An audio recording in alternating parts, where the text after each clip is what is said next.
Last chance for football? Wait, what? Who's thinking about buying football in June to lock in their NFL and college football picks? Well, with the super early bird football promotion at WagerTalk and Sports Memo, we have a few reasons why. Early bird pricing for the NFL and college football combo is $8.99. Using coupon code football100, you can take $100 off, dropping the price to $7.99. If you purchase by June 30th and use coupon code football100 to get your $100 discount, we will also toss in an additional bonus. On July 4th, we'll take the highest scoring MLB game of the day and give you $10 for every run scored. Last year, 2 games put up 15 runs, so that would mean $150 in free wager bucks to use how you choose. This super early bird $100 discount using Football 100 and Wager Bucks bonus expires on June 30th with no exceptions. So if you plan to bet football this year, this is the lowest price we will offer you, so act fast and lock in your favorite football handicappers in both NFL and college football through the National Championship and Super Bowl.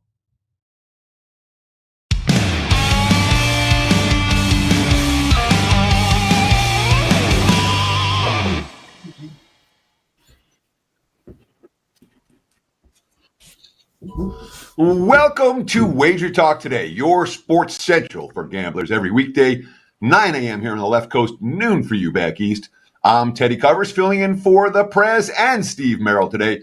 I'm joined by co-host Rob Vino, and over the course of the next 45 minutes or so, we're going to get to hang out with 3 of the hottest handicappers from WagerTalk.com. We got Jimmy Adams to open the show. He's going to talk a little MLB, Orioles, Nationals, and Brewers, Cardinals.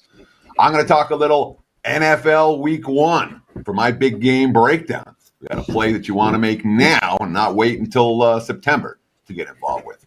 Carmine Bianco is going to join us in the middle.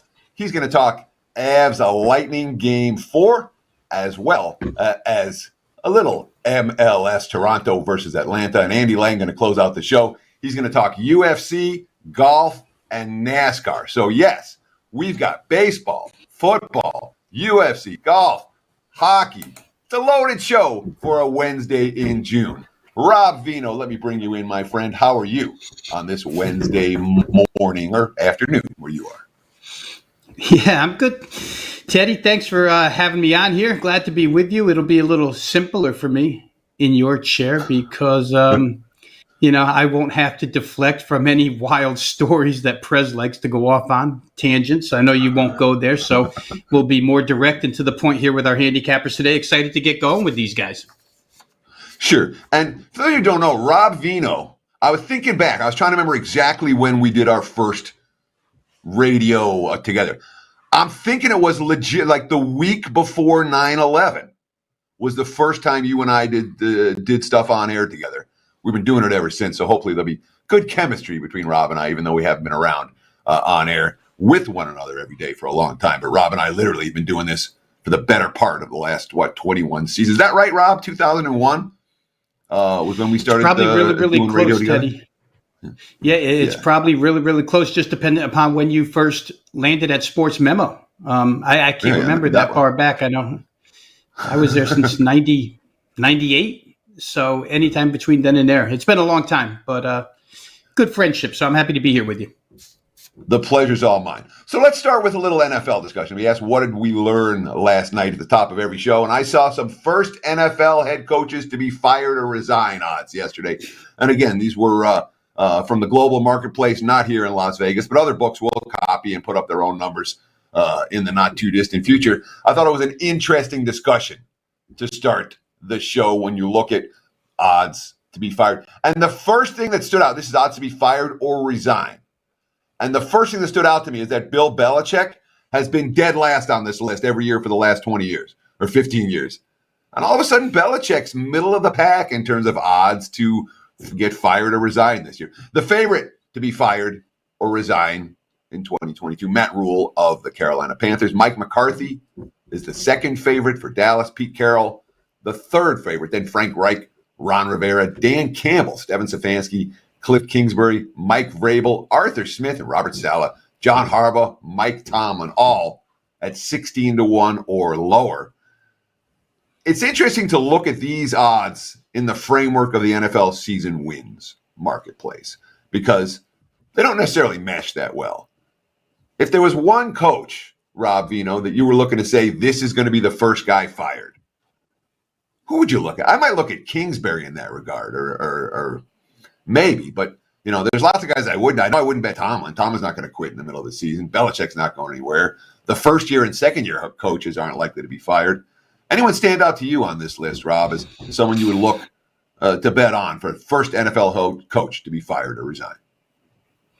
Yeah, Teddy, first off, two came to mind right away. One, you mentioned Cliff Kingsbury. I think if things don't get off to a really good start for him, the question marks are going to get even bigger surrounding him. So that's a possibility.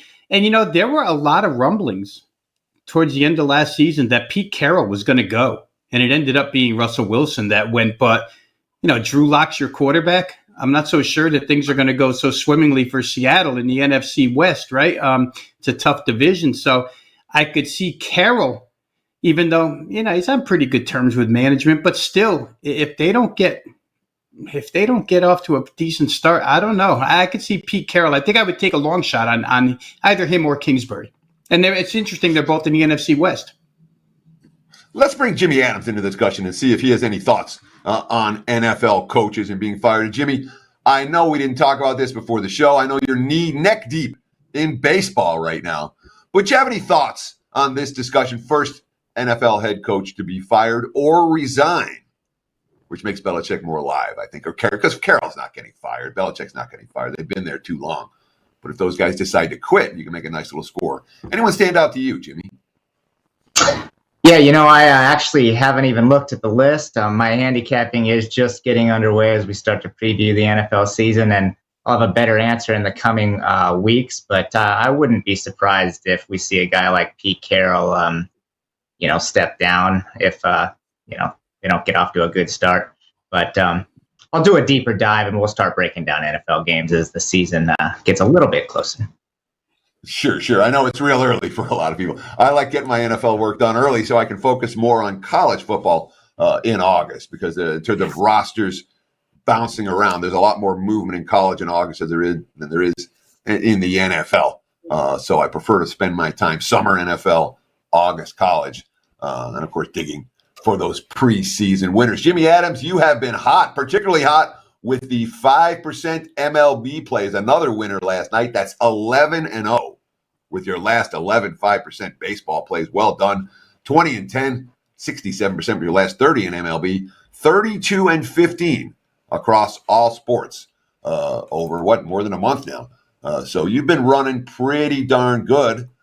Let's talk a little MLB for today. We'll start with the Orioles and the Nationals. Washington's won 2 straight, but Baltimore is the favorite. Well, it's been pretty good of late. I'm seeing Baltimore in the, minus 140 to minus 150 range. Do they merit that type of chalk against Washington today?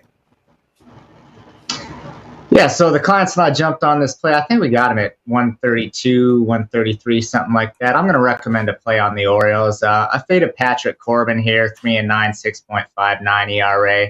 He's not a guy that very many people are looking to back, and in fact, a lot of guys that I talk to are actually looking to fade. Gives up 9 earned runs in 3.1 innings. Last time out, 8 hits and 2 home runs. And his other recent starts haven't been much better. 4, 3, and 7 runs in the 3 prior starts. His numbers against the Orioles aren't good either. 5.34 ERA in his career versus them.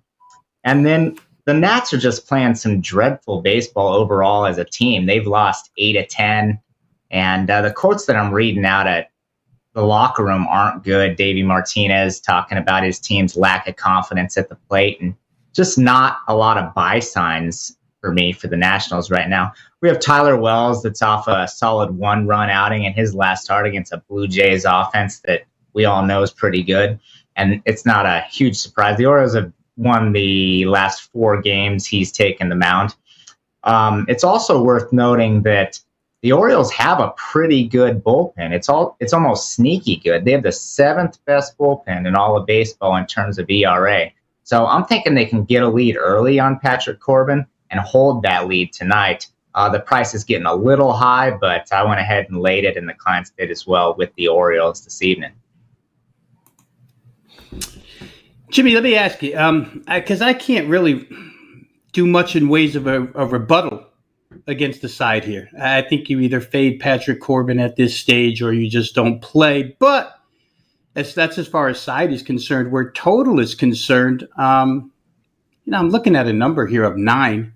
And the last 5 games Patrick Corbin's been involved in, that total has hit at least 9 in all 5 games, but it's been over 9 4 out of the last 5. It seems like over, especially with these two offenses, is a fairly easy way to go here. Davey Martinez did comment about how the day of rest helped his bullpen and how last night they didn't have to throw that much. And, it's good for the relief arms, but the relief arms aren't that good to begin with. On that side, 9 just looks a little light for total bettors out there. Could you recommend over or under in this game with Washington and Baltimore? So it definitely has to be either over or pass. The thing that's going to keep me off the over is I'm not sure how well the Nationals are going to hit. Tyler Wells' numbers have been pretty decent as of late, and I just am really, really not high on this Nationals team right now. So you see 9. But we saw a situation like with the Rangers game yesterday where they win 7-0, and I'm scared that it could be one of those situations where the Orioles put up some runs and the Nationals just don't. So I'll be staying away, but it's definitely over or pass if you want to play the total. Sure. It sounds like a Baltimore team total over is something that might intrigue you in that matchup for sure. Let's stay on the diamonds, Jimmy, and talk about the NL Central showdown between the Cardinals and the Brewers. Wainwright against Lauer. Lauer's been struggling a little bit of late. Wainwright in pretty good form, but he's got hit hard by Milwaukee twice already this season. It's basically a pick-em price. I'm seeing the Brewers anywhere from -110, -115 in that range. Total sitting at 9, juice to the under. What are we going to do with the two good teams in the NL Central today? So this line's been pretty interesting to me because it actually flipped on the overnight last night for a brief period of time, and now we've seen some buyback. It's come back, and like you said, essentially a pick'em. That being said, this is going to be a fade of Eric Lauer in this one for me. Another fade pitcher and a guy that I want nothing to do with. So I was on Lauer in his last start, and we were fortunate to come away with the win against Cincinnati. He gave up 4 earned runs in that one, gave up back-to-back home runs on back-to-back pitches, and then he walked a guy. And he gave up 3 total home runs in the contest. If that wasn't enough, he gave up 8 earned runs the start prior, and he gave up 3 home runs in that contest. So Lauer, not a guy that I want my money on right now. And I believe this is because he kind of throws in a soft manner, low velocities, maybe a better way to put it, topping out about 91 on the gun. And so when he starts to lose his command, his breaking ball starts to hang a little bit. He has that low velocity fastball, and other teams can just tee off on him. He has a 3.57 ERA, but a 4.74 FIP. So the analytics and the advanced metrics kind of back up my stance here. I think we're going to see some Eric Lauer start to get roughed up a little bit more. Adam Wainwright, we kind of know what we're going to get out of him. Probably a 3 earned run guy. I know he's struggled against the Brewers this season, but I have a lot more faith in him than I do Lauer in his current form. Card's 6th in runs per game in all of baseball and 5th in batting average. So they've been hitting the ball well. Also worth noting, though, Paul Goldschmidt might not be suiting up for this one. So definitely keep that in mind before you rush to the window. But I'll recommend a play on the Cardinals. Yeah, so I'll try and build a slight case for Milwaukee here, Jimmy. And, you tell me if you have any concerns or not. I had St. Louis last night. It had nothing to do with the offense. It had everything to do with just a straight fade of Chichi Gonzalez for Milwaukee, a first 5 fade.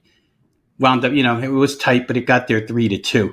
But aside from Goldschmidt not playing last night and Goldschmidt maybe not playing tonight, Cardinals are a banged-up offense, right? Yadier Molina's out of that lineup. Tyler O'Neill is now out of that lineup. Last night they filled those voids with Lars Nootbaar and Andrew Knizner. And those two guys, you start looking at what they produce offensively for Nootbaar, 145, 226, 462 OPS for a slash line. And the other side, 196. This is Knizner now, 196, 297 and a 556 OPS. It's two gigantic holes down the bottom of the lineup, plus possibly without the leading candidate for National League MVP at this point in time.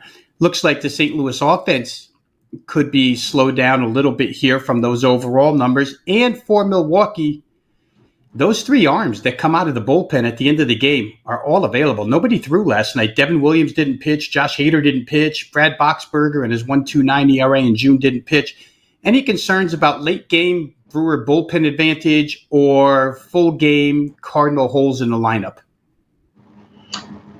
Sure. Yeah, those are some real great points, Rob, and definitely bullpen concerns. So the bullpen was taxed pretty hard for St. Louis yesterday, which is why Wainwright's going to need to go fairly deep into this game, and I think he will. And then the bullpen for Milwaukee, absolutely strong. I love that pin. So that's just kind of a testament to how bad I think Lauer is going to be in this game. We mentioned his struggles with the long ball, 6 home runs in his last 2 appearances. And even the guys that wouldn't be everyday starters in the Cardinals lineup, I think, can get to Lauer tonight. So we'll see what happens. I like the price, and I'll roll with St. Louis.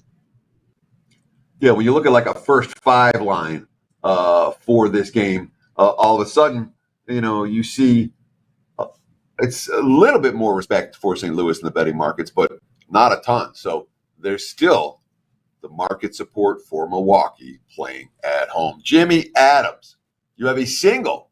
No, you have a pair of best bets in MLB for tonight. Available right now over at WagerTalk.com. Why don't you tell the folks out there how they can get on board, what you have going, and give your hot streaks out one more time. You're running real good. All right. Yeah, no, I appreciate it. Like Teddy mentioned earlier, we've hit 11 straight 5% winners. Not one up tonight, but we'll have another one up to fire away soon. We've been on a good run overall, though, a 20-10 run, something like 32-15. We've been hot for the last month and a half. We do have 2 plays tonight. One of them is the Orioles. So if you're going to just play 5 for this evening, probably a single game package. Along with the Orioles, I have one more best bet that'll go on tonight. So get over to WagerTalk.com and let's continue to cash tickets. Good luck tonight to Jimmy. Thanks for joining the show. So, Rob, I was out with Prez last night for dinner. He took his flight into Vegas, called me up. Come on, let's go meet for dinner. So, you know what you want to talk about at dinner? You want to talk? He's like, you got to promote my 5. Yeah, exactly. You don't want to know. But the one you got to promote my 5% tomorrow. Top of the show, you got to promote my 5% tomorrow. Like, settle down, dude. You'll be fine. He's like, no, got to promote it. So, Prez is a 5% today as well. For those who are interested in getting on board in the NHL for this evening. How about you, Rob? What do you got going today? Yeah, we're up and available right now, Teddy, with a Major League Baseball 4% best bet. The 4% dating way back to last year have run really, really good. Those best bet type of plays. I think we're up about 64 units return on investment over the course of that time. So another one today jumped right off the page this morning. We've had good luck this week. I think we've hit three straight where they're concerned. So once again, WagerTalk.com for today's MLB 4% best bet. Yeah, we've got so much more left in this show. NFL Week 1. I'm going to talk Ravens-Jets coming up after the break. And we still have 2 more guests, Carmine Bianco and Andy Lang, to join us. Stay tuned. We'll be back in 30 seconds or less.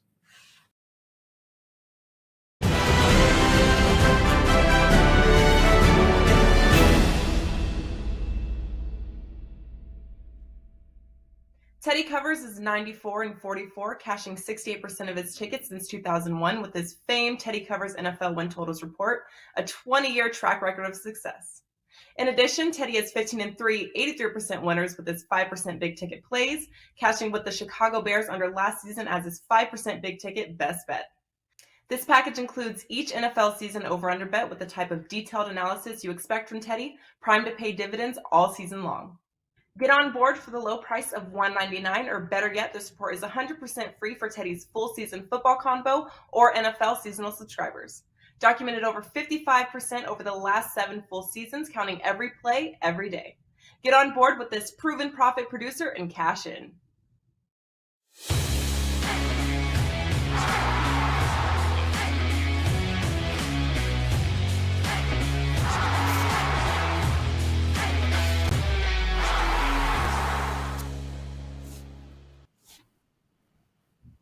It is time for today's big game breakdown. And you better believe we're going to talk NFL over the course of the summer months. And look, let me be real. There's only one reason to make an NFL bet now.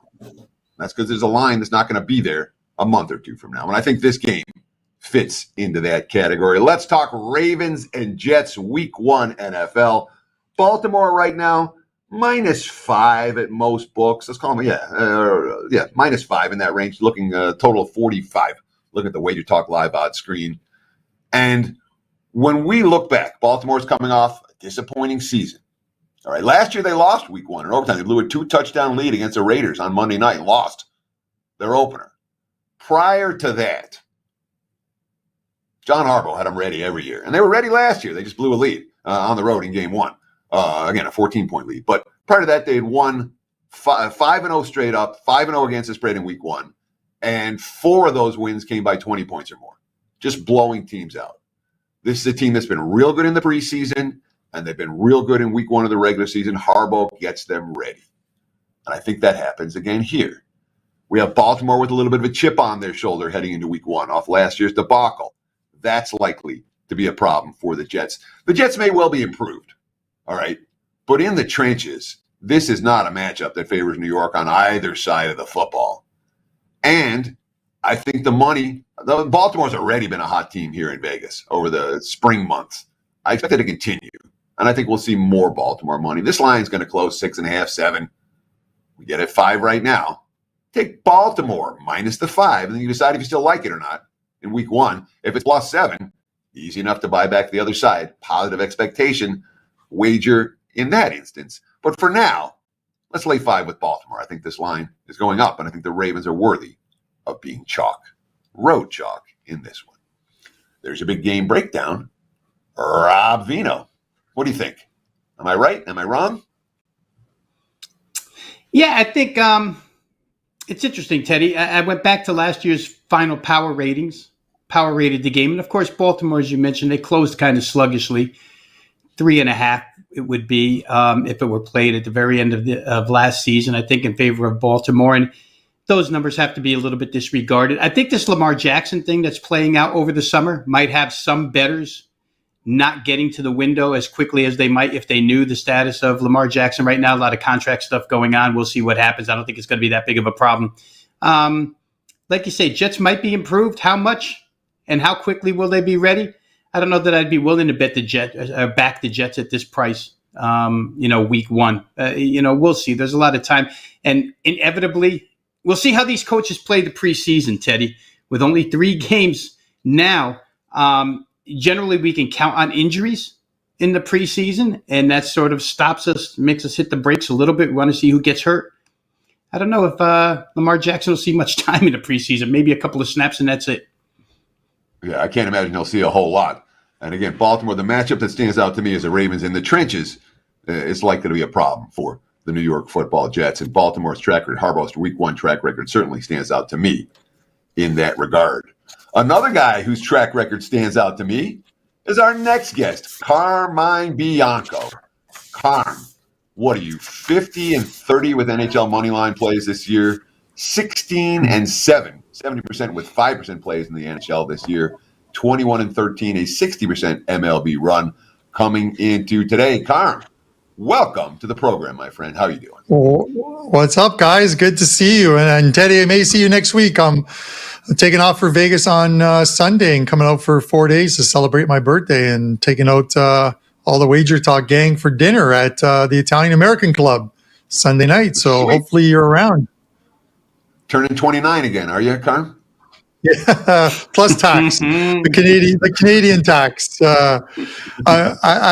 I would be there playing the seniors event this year, but I'm going to give it another year before I start playing those WSOP events. The last 3 years on this earth have kind of sucked the life out of my fun of playing poker, as you pretty much you know how it is. But I'm looking forward to coming and seeing you guys, getting a bunch of future bets in, and betting some of these games, and hopefully the Stanley Cup, which we're going to talk about next, will still be going, so I can see a game 6 and 7 while I'm in Vegas.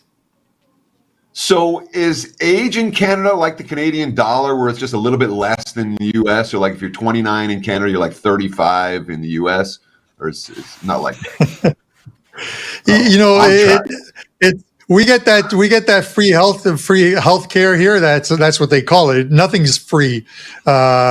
Literally, we are so heavily taxed here in Canada that it's literally you're paying for your health care. So while they say it's free, it really isn't. I think they say July the 2nd or July 3rd is tax-free day, where literally everything you make from that point forward, you actually get to keep. Everything you've made up until that point is what you pay in taxes throughout the year. So speaking of paying taxes, let's talk NHL Game 4. Now that's a segue that doesn't make any sense at all. Is there a tax on the Colorado Avalanche right now? Because we're seeing more market support for Colorado than I expected to see. Even on Game 3 blowout loss. Right now I'm seeing the Avalanche minus 110. It's basically a pick 'em price. Total of 6 juice to the under after 3 straight overs to start the series. Juice to the under tonight. What are we going to do with the Avalanche and the Lightning? Crucial Game 4 in Tampa this evening. Yeah, the for me the short answer is I think Tampa can win tonight and even this series. But the short answer never is the easiest one, or maybe it is the easiest one. But there's a lot more that goes into it. We talked about Andrew and I talked on our Stanley Cup preview show on Puck Time about the fact that Tampa Bay, to win this series and beat this team, has to play this game 5-on-5. You cannot give that Colorado team that during the regular season hit 24% of their power plays, but during the playoffs have hit 31.1%. You can't give them a power play. It's bad enough trying to slow them down 5-on-5. You give them extra ice, they're going to make you pay for it. And their only 2 goals in that 6-2 defeat came on the power play, and they've already scored 5 goals on the power play thus far in this 3-game series. But 5-on-5, Tampa's got the experience. Back-to-back Stanley Cup wins. They play very well 5-on-5. And you look at the XG numbers. I was on the under in game 3. Obviously 6-2 didn't get there, but the 5-on-5 numbers were 2.19 to 2.08 according to MoneyPuck.com. 5-on-5. It would have stayed under the total. These are 2 teams that can score, are very talented. Tampa needs to take some of the steam out of Colorado, and they've got the goaltending to do it. Vasilevsky, off that 7-0 loss where their team didn't show up, he was much better in Game 3. They played very well in front of him. He made some great saves, especially off rebounds. His ability just to get across to the other, just stretch across and make those saves on that second rebound was fantastic. So you look at it. You look at where Tampa got their goals in Game 3, Teddy, and Cirelli, Palat, Nick Paul, Maroon, Corey Perry. These aren't guys that score normally, and that has to do with Colorado's goaltending. They pulled halfway through that second period after going down. I think it was after the 5th goal. They pulled Darcy Comfort from that game. They put in Pavel Francouz, and he played much better. We're going to have to see what Jared Bednar does as far as a starting goalie for this game. He may go back to Comfort, but this is the Achilles heel of this Colorado team, is that their goaltending coming into this series and coming into the playoffs was unproven. And if Tampa can get out to an early lead, they're 6-1 in the playoffs when scoring the first goal, and 6 when in the playoffs this season when allowing the first goal. The goaltending is the biggest issue here. I think Tampa can get there. I am leaning to the under, though, in this game. I think the under, there are enough numbers supporting it that the under could be the play here tonight. Yeah, Carm, I was lucky enough to be on with you last week prior to the start of this series. And gathering what I could from you, it led me to playing first game over the total, which got there. And I'm not a hockey bettor for those watching. I just listened to what Carm was saying and kind of took what I heard and played that. Game 2 was a no play for me personally. And then in game 3, just, down 2-0 back home, tried Tampa. Tampa wins. So we're at that 2-1 spot, the crucial point in the series for a home team that's down. You know, when I look at this series after hearing you talk last week, it just comes into my mind all the time that it seems like these games can get to 3-3. I mean, I know they haven't always gotten to 3-3, but they've resulted in 7, 7, and 8 goals, right? So, but it seems to me that 3 for Tampa against the poorer goaltending team is an extreme possibility. It seems to me that 3 from the Colorado side with their speed, and as you mentioned, power play advantage should they get a couple here tonight. 3 is not out of the question. You know, is it more the analytical stuff that leads you toward under, or, you know, just watching the play on the ice, it would seem like you would just keep playing these things over until they beat you? Yeah, you know, the thing coming into the series and where I go as far as the total in this game will be once I see who the starting goalie is.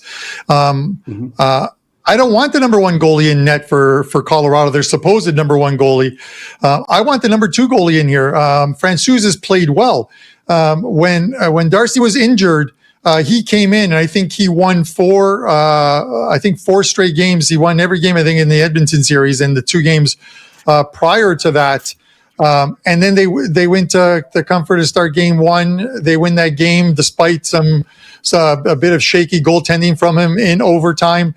He gets the shutout in game 2, in a game where he only faced 16 shots from Tampa Bay. Was probably the easiest shutout any goalie is ever going to get. And then he just looked completely out of sorts in game 3. If he's in there tonight, it's one of those correlated ones. If he's in there tonight, you got to look at the over. If it's Francouz in net, he played extremely well, and those 4 wins came against an Edmonton Oilers team with an abundance of scoring, and he played extremely well in that series. If he's in goal, Tampa doesn't score the type of goals that they scored in game 3. And then you got to look at the under as far as that goes. But yeah, that game 1, it was going to be an over. And I get your with these totals at 6, I get where you're coming from. It's very easy for both of these teams to get the 3, especially with their power plays, and both power plays have been good for these teams. And at 3-3, you're a guaranteed winner. That's what I had in game 1 with the over, and I win with the under in game 3. I didn't get there, but I may very well, if it's Francouz in net for Colorado tonight, I may very well be on that under again. Carm, are there any props that you're... Teddy, go. Are there any props that you're looking at in the... I know you've been doing a lot of them in the playoffs. They've been real popular. Yeah. Real quick, any props that stand out for tonight?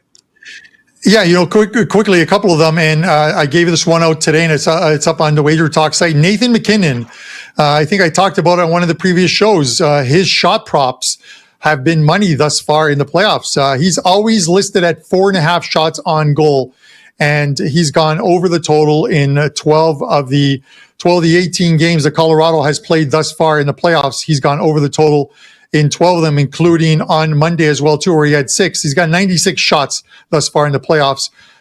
You're laying about minus 130, minus 140 juice. I think he goes over that total again. I think we see a better effort from Colorado here, and he's a big part of it. A lot of those power plays, he's getting shots on goal. So we've got follow-up questions for just about everything that we talk about, but I don't think you're getting a follow-up question on this one.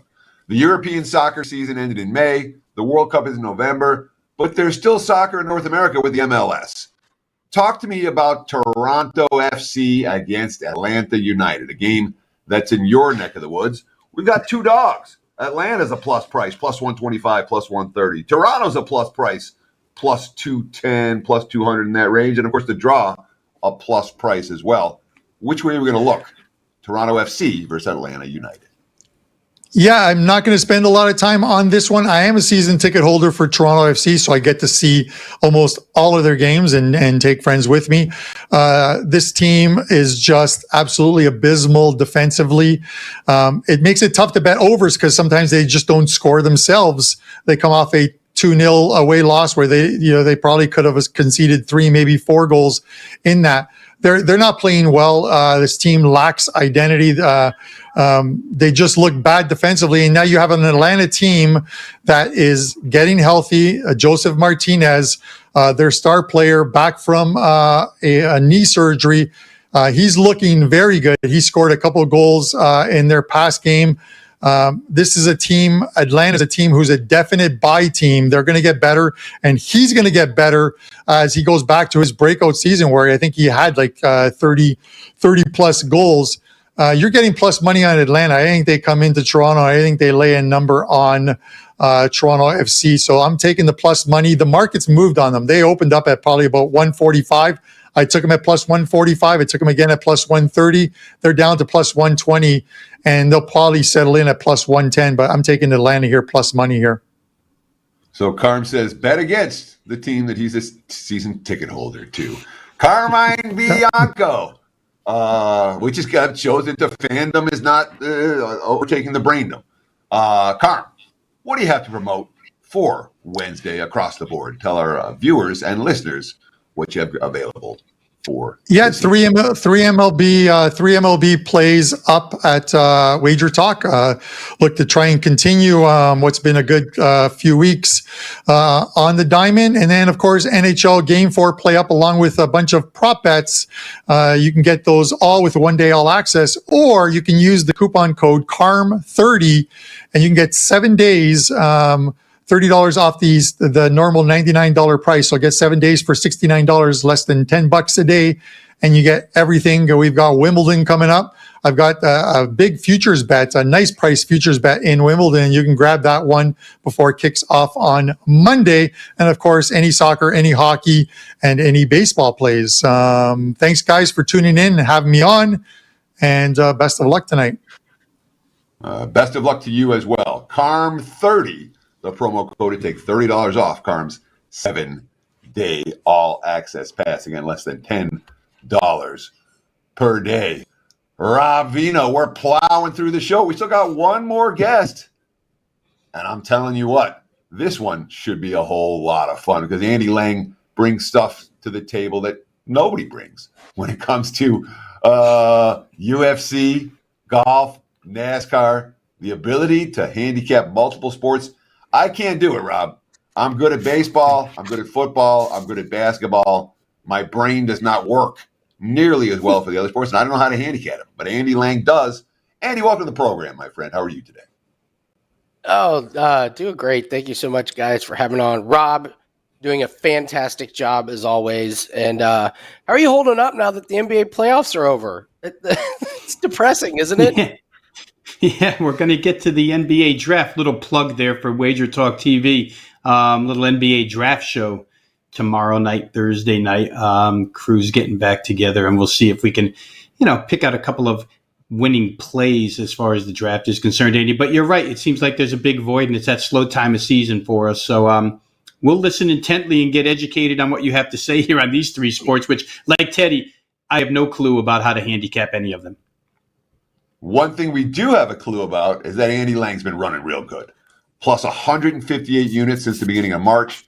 Number one in tennis at WagerTalk at 22. He's up 31 units in golf in the last 8 tournaments. And oh, by the way, he's on a 48-15 NHL run over the last 63 plays and a 6-0 UFC run as well. Andy, yeah, you've been running pretty good. Let's start in the UFC and talk about Batista and Kelleher. Yeah, Mario Batista, Brian Kelleher. What are we going to do with this fight in UFC this weekend? Well, we're going to take Mario Batista pretty confidently. He's around minus 165, so if you're comfortable laying that kind of juice, just take him straight up, or it's a really good parlay piece depending on your style of wagering. But Batista is just going to have a big advantage on the feet. He's going to come in 3 inches taller and a big reach advantage. He's going to use his effective jab and his really good leg kicks. He's going to keep Kelleher at range. Kelleher, he's just going to have to lunge in to try and land these shots. It's not going to go well for him because Batista does such a great job of stopping that. And Kelleher's always been the shorter fighter, but he likes to try to wrestle and grapple, and I don't think it's going to go well for him. Batista has a 66% takedown defense, but he's been getting better over the last couple fights. He did a great job last fight against a guy who tried to take him down, and did not have much success. The biggest thing for here is Kelleher's lack of wins against good opponents. So the last 3 wins for Kelleher are against 3 guys who have a combined record of 0-7 in the UFC. So he can't beat anybody that has a win in the UFC. He's kind of on the downside of his career. Bautista should really keep this fight on the feet, and I expect the 3-round fight that Bautista really pieces him up over 3 rounds. Maybe a finish, but Kelleher is really tough. I just don't see any way that Kelleher gets a victory in this one. I'm just curious. Again, I don't have a proper follow, but I can say this. Why is it priced as cheap as it is then? Bautista came off of a loss against a guy who got a flash knockout. It was a great fight. It was very close. I thought Bautista was winning, but just got caught with one punch. The ref jumped in and stopped it. And so then the next fight that Bautista got was a guy making his UFC debut, Jay Perrine. But Perrine fought really good. They went to decision. But Bautista's fought guys who are top-notch, who have fought for championships. So his level of competition that he's fought have been really good. I think we're overreacting to his loss 2 fights ago. So really good price. I'd love to take advantage of it. Let's talk some Travelers Championship right now. And one of the ways to look, if you're betting golf, the way to beat golf long-term is the matchups. Yeah, you can hit the long shot scores, who's going to win. Certainly there's money to be made with the top 10 and top 20 finishes, but the matchups to me are the bread and butter of betting golf. Rory McIlroy, Justin Thomas, Travelers Championship. What are we going to do with this one, Mr. Lang? Boy, Rory McIlroy is playing probably the best golf of his career right now, and he's just been a cash cow. And so I'm going to take him over Justin Thomas. Incredible streak. He's finished top 8 or better in 5 out of 6 tournaments. He's 3-1 head-to-head against Justin Thomas. Last 4 tourneys they've played in together. And the big thing for this is the week after a major, and Justin Thomas has a bad track record after a major. The last 3 times he's played in a major, the next week he's finished 35th, 40th, and missed cut. Way below his average finish and way below his standards. Also at this course in this tournament, McIlroy has played here 3 times. He's finished 17th, 12th, and 11th. Justin Thomas has played here 7 times. He only has 1 finish inside the top 36. He's missed the cut 3 times. I expect McIlroy to keep playing the best golf of his career. I expect the letdown from Justin Thomas, who had a bad week at the U.S. Open. I don't really see the motivation for JT this week, so give me McIlroy pretty confidently.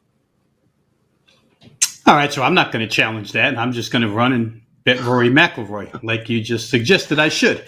And we'll push on to NASCAR. Believe it or not, Andy, there was a day when I actually knew what was going on in NASCAR and would bet NASCAR. My dad was a big fan, so I became a fan. But, that day, Bobby Labonte, Sterling Marlin, Morgan Shepherd was riding around in a Remington Arms car. I followed a little bit to the younger guys, Tony Stewart, Busch, Denny Hamlin, guys like that. But nowadays, I just have lost total touch with NASCAR. So I see you have a top 10 suggestion for the race in Nashville this week. Go ahead and let us educate us on who we should be looking at for top 10 finish here this week in Nashville.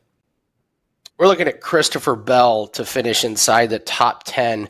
So this week's track is a 1.3-mile oval. Last week's race was a road course where he finished 27th. But before that, 5 straight oval tracks. He finished top 10 in all 5 of those. And the big thing is he's racing for the Joe Gibbs team right now, who I think has separated themselves as the best team right now in NASCAR. So I get a guy who's on the best team. All their cars are running great. And I get a guy who's been finishing top 10 consistently for the last several months, but especially on these oval tracks. This is only the second time they've raced at Nashville, but Christopher Bell's team seems to get his car set up right on these ovals. I expect him to be competitive for top 5, but I'll just make it a little bit simpler and drop down to take the top 10 at minus 150. I don't see a lot of cautions. There's going to be some tire wear, but this should be a pretty easy track for them to get the setup on and look for another really good race from Christopher Bell on the Joe Gibbs team. So, yeah, Andy, I didn't even realize, real quick, I was just going to say, I didn't even realize that Joe Gibbs still had a racing team. But one more time for those who missed it as I plowed over Teddy there, Christopher Bell, top 10 finish, minus 150 is the recommendation here from Andy Lang. So, Andy, One thing that I completely neglected to do, I don't usually sit in the one chair. I usually sit in the two chair. I usually sit in Rob's chair. I completely neglected to say anything to any of the guys in the chat today. So what do you want to say to the guys in the chat? First of all, thanks for watching and taking time in your day to hang out with us. Give out your promo specifically for the guys in the chat. And let's give them a shout out because we thank you for watching live every weekday noon Eastern time, 9 a.m. here on the left coast. Well, yeah, obviously, thanks, guys, for tuning in. Hope we give out some good information. And just created a promo code today for everybody. It's WIN50, so WIN50. It gets you 50% off a 30-day pass. Reason we bring this up is we've been running hot in all sports. We're number one in tennis. Wimbledon starting next week. Number one in auto racing. Doing really, really good in golf. We got the UF Street going, and we have a 5% MLB play that is up today. And we also have a 5% auto racing play that starts next weekend, actually. So you just get a 30-day pass at 50% off. That way you get all the plays, and we got you covered for the next 30 days. So, Andy, again, don't buy any of his plays. Get on board with 30-day pass. What's that promo code again? WIN50, WIN50. It's a smoking deal. And, yeah, you guys said it. I do a lot of different sports. I do, like, several plays in a lot of different sports. So you're not going to see, like, me with 7 MLB plays, but you are going to see, like, a couple of MLB plays and a couple of UFC plays and a couple of auto racing plays. So we like to spread out over the sports. And, yeah, like you said, plus 151 units since March 1st, number one on WagerTalk. So the 30-day pass is more than worth it.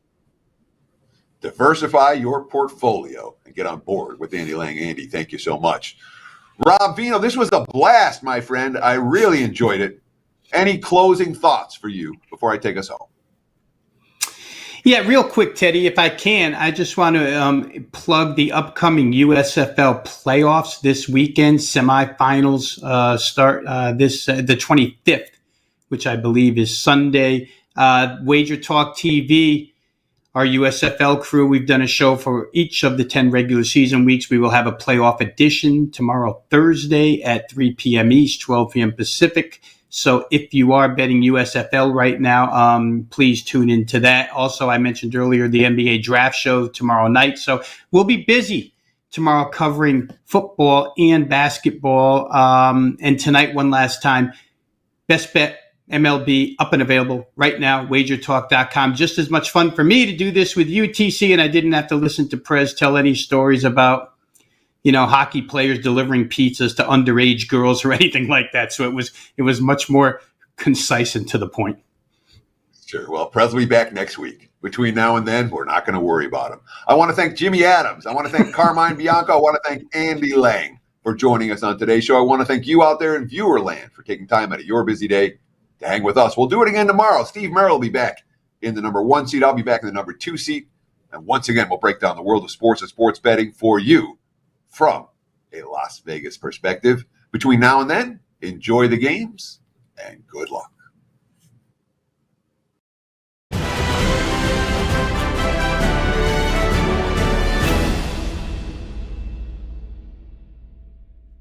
"2022 has been a profitable year for clients of Carmine Bianco, and he's gearing up for a big final 6 months with NFL, NCAA, MLB, FIFA World Cup, NHL, soccer, and more. As we hit the midpoint of 2022 and are looking at 9% of inflation, on the flip side, Carmine Bianco has increased his clients' bankrolls by 38% by far this year. We wanted to give you a chance to jump on board and finish this year with a limited time deal. Get Carmine's All Access starting today and going through December 31st, 2022 for only $6.99, discounted from $14.98, coming to just around $3.50 per day. Due to the discounted pricing, WagerBucks and coupon codes cannot be combined with this special offer and are limited to the first 10 subscriptions only.